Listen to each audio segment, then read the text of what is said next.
I liked Mr. Tushman's speech, but I have to admit, I kinda zoned out a little during some of the other speeches. I tuned in again as Miss Rubin started reading off the names of the kids who'd made the high honor roll because we were supposed to stand up when our names were called. So I waited and listened for my name as she went down the list alphabetically. Reed Kingsley, Maya Markowitz, August Pullman. I stood up. Then, when she finished reading off the names, she asked us all to face the audience and take a bow, and everyone applauded. I had no idea where in that huge crowd my parents might be sitting. All I could see were the flashes of light from people taking photos and parents waving at their kids. I pictured Mom waving at me from somewhere, even though I couldn't see her. Then, Mr. Tushman came back to the podium to present the medals for academic excellence. And Jack was right. Zymina Chin won the gold medal for overall academic excellence in 5th grade. Charlotte won silver. Charlotte also won a gold medal for music. Amos won the medal for overall excellence in sports, which I was really happy about because ever since the nature retreat, I considered Amos to be like one of my best friends in school. But I was really thrilled when Mr. Tushman called out Summer's name for the gold medal in creative writing. I saw Summer put her hand over her mouth when her name was called, and when she walked up onto the stage, I yelled, "Woohoo Summer," as loudly as I could, though I don't think she heard me. After the last name was called, all the kids who'd just won awards stood next to each other on stage, and Mr. Tushman said to the audience, "Ladies and gentlemen, I am very honored to present to you this year's Beecher Prep School Scholastic Achievers. Congratulations to all of you." I applauded as the kids on stage bowed. I was so happy for Summer.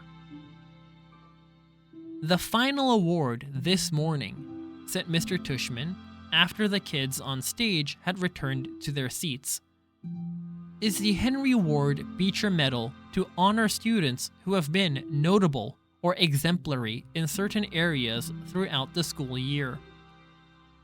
Typically, this medal has been our way of acknowledging volunteerism or service to the school.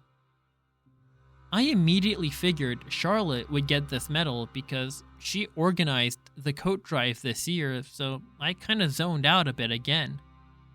I looked at my watch. 10:56. I was getting hungry for lunch already.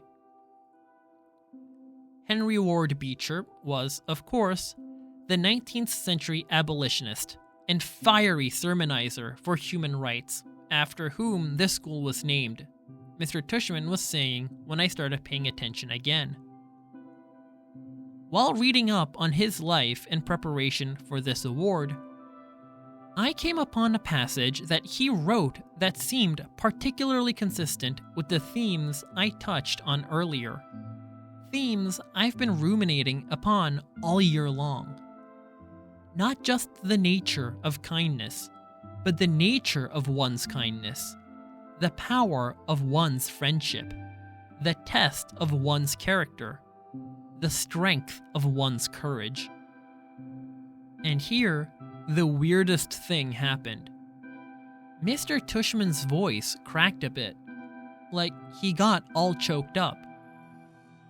He actually cleared his throat and took a big sip of water. I started paying attention for real now to what he was saying. The strength of one's courage, he repeated quietly, nodding and smiling. He held up his right hand like he was counting off. Courage, kindness, friendship, character. These are the qualities that define us as human beings and propel us, on occasion, to greatness. And this is what the Henry Ward Beecher Medal is about. Recognizing greatness. But how do we do that? How do we measure something like greatness? Again, there's no yardstick for that kind of thing. How do we even define it? Well, Beecher actually had an answer for that. He put his reading glasses on again, leafed through a book, and started to read. Greatness, wrote Beecher, lies not in being strong, but in the right using of strength. He is the greatest whose strength carries up the most hearts. And again, out of the blue, he got all choked up. He put his 2 index fingers over his mouth for a second before continuing. He is the greatest, he finally continued, whose strength carries up the most hearts by the attraction of his own. Without further ado, this year, I am very proud to award the Henry Ward Beecher Medal to the student whose quiet strength has carried up the most hearts. So, will August Pullman please come up here to receive this award?